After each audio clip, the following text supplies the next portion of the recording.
आज के इस क्लास में हम BA 4 semester major paper history का यूनिट फर्स्ट, जिसमें आपको डिक्लाइन ऑफ गुप्ता पावर के बारे में पढ़ना है।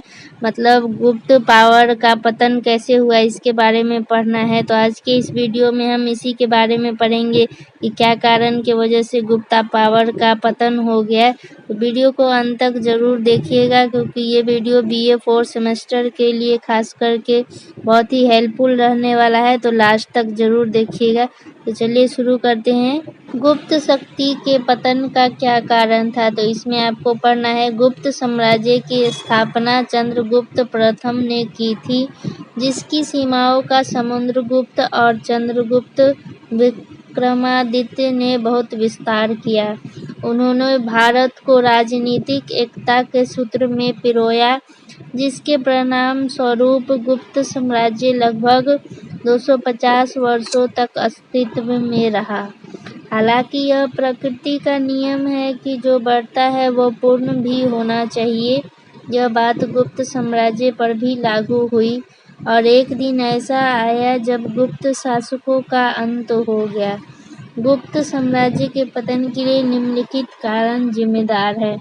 मतलब गुप्त कारण का जो पतन हुआ उसके कई कारण है, तो उसके जो भी कारण है वो हम आगे अभी पढ़ेंगे। करीब 7 कारण है जिसकी वजह से गुप्त कारण का पतन हुआ। पहला कारण है साम्राज्य की विशालता।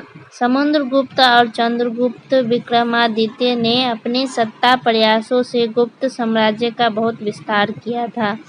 साम्राज्य की विशालता के कारण एक समय ऐसा आया जब गुप्त शासकों के लिए सुदूर प्रांतों पर शासन करना कठिन हो गया। पहला तो असक्षमता के कारण, और दूसरा अन्य उपयुक्त साधनों के अभाव के कारण। ऐसी स्थिति में सुदूर प्रांतों के कई शासक ने गुप्त साम्राज्य की अधीनता स्वीकार करने से इनकार कर दिया और स्वतंत्र हो गए। जैसे ही अधीनस्थ शासक स्वतंत्र हुए, गुप्त साम्राज्य पतन की ओर बढ़ गया। ये था हमारा पहला कारण। तो ये है दूसरा कारण। दूसरा कारण था अयोग्य उत्तराधिकारी। स्कंदगुप्त की मृत्यु के बाद आने वाले अधिकांश सम्राटों में अपने पूर्वजों के विशाल साम्राज्य की रक्षा करने की योग्यता और क्षमता का अभाव था। उदाहरण के लिए पुरुगुप्त और बुद्धगुप्त में योग्यता और क्षमता का पूर्ण अभाव था, इसलिए वे केंद्रीय शासन शक्ति को मजबूत नहीं रख सके। परिणाम स्वरूप कई छोटे छोटे राज्य और उभरे और गुप्त साम्राज्य बिखर गया। तो ये था हमारा दूसरा कारण।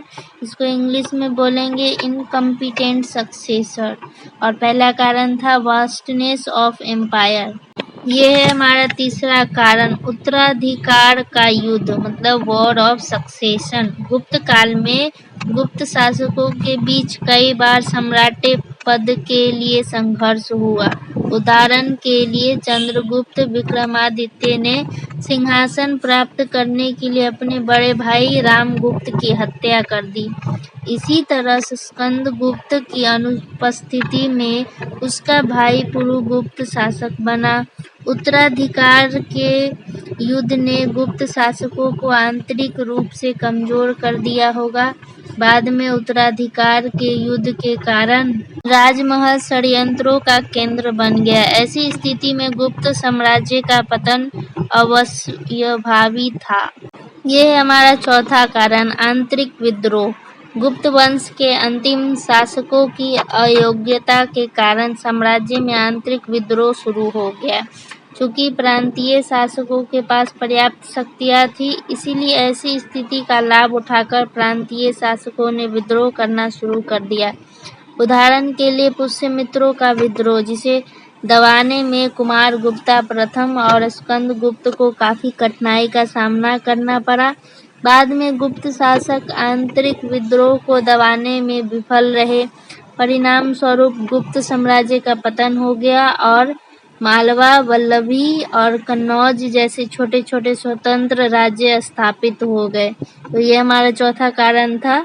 तो ये हमारा पांचवा कारण है, हुनों के आक्रमण। परवर्तीय गुप्त सम्राटों की सीमा नीति असंतोषजनक थी, जिसका लाभ उठाकर हुनों ने गुप्त साम्राज्य पर आक्रमण किया और गुप्त साम्राज्य को भारी क्षति पहुंचाई थी।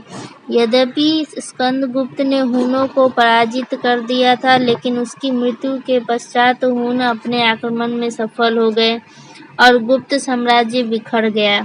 Doctor R.S. त्रिपाठी ने गुप्त साम्राज्य के पतन के लिए हुनों के आक्रमणों को जिम्मेदार ठहराया है।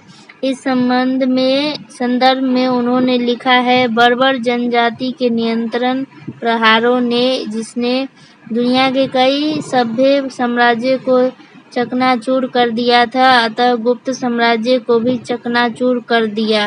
तो ये हमारा छठा कारण है, बौद्ध धर्म का हानिकारक प्रभाव। गुप्त काल के सम्राटे ब्राह्मण धर्म के अनुयायी थे। उनकी प्रवृत्ति सैन्य थी, लेकिन बाद में गुप्त सम्राटों ने बौद्ध धर्म अपना लिया। इस सम्राटों की सैन्य प्रवृत्ति भी कम हो गई, परिणाम स्वरूप गुप्त साम्राज्य का पतन हो गया। तो ये है हमारा सातवां कारण, लास्ट कारण है जिसके वजह से गुप्त साम्राज्य का पतन हुआ। तो इसमें दिया गया है आर्थिक कमजोरी। तो इसमें पढ़ना है आपको चंद्रगुप्त फर्स्ट, समुद्रगुप्त, चंद्रगुप्त, विक्रमादित्य, कुमारगुप्त फर्स्ट और अन्य गुप्त शासक ने कई युद्ध के माध्यम से विशाल गुप्त साम्राज्य की स्थापना की। इन युद्धों में अपार धन खर्च हुआ होगा, लेकिन सक्षम गुप्त शासकों के कारण शुरू में आर्थिक कमी नहीं आई। हालांकि बाद में गुप्त शासकों को धन की कमी का सामना करना पड़ा। अब वे लोगों की दैनिक आवश्यकताओं को पूरा करने में भी असमर्थ हो गए। स्कंदगुप्त के हुनों के साथ लगातार युद्ध के कारण शाही खजाना खाली हो गया, इसलिए ऐसी स्थिति में गुप्त साम्राज्य का पतन अवश्यभावी था। तो ये था हमारा बौद्ध धर्म के पतन का 7 कारण। तो हमने कौन कौन सा कारण पढ़ा है? तो पहला कारण पढ़ा है साम्राज्य की विशालता, दूसरा अयोग्य उत्तराधिकारी, तीसरा उत्तराधिकार का युद्ध, चौथा आंतरिक विद्रोह, पांचवा हुनों का आक्रमण, छठा बौद्ध धर्म का हानिकारक प्रभाव और सातवां आर्थिक कमजोरी। तो आज की क्लास में बस इतना ही पढ़ना था, गुप्त साम्राज्य का पतन का कारण पढ़ना था। आगे हम गुप्ता पीरियड के बारे में पढ़ेंगे, फिर हुना के बारे में पढ़ेंगे। वीडियो अच्छा लगा हो तो लाइक, शेयर एंड सब्सक्राइब करें एंड दोस्तों को शेयर करना न भूलें।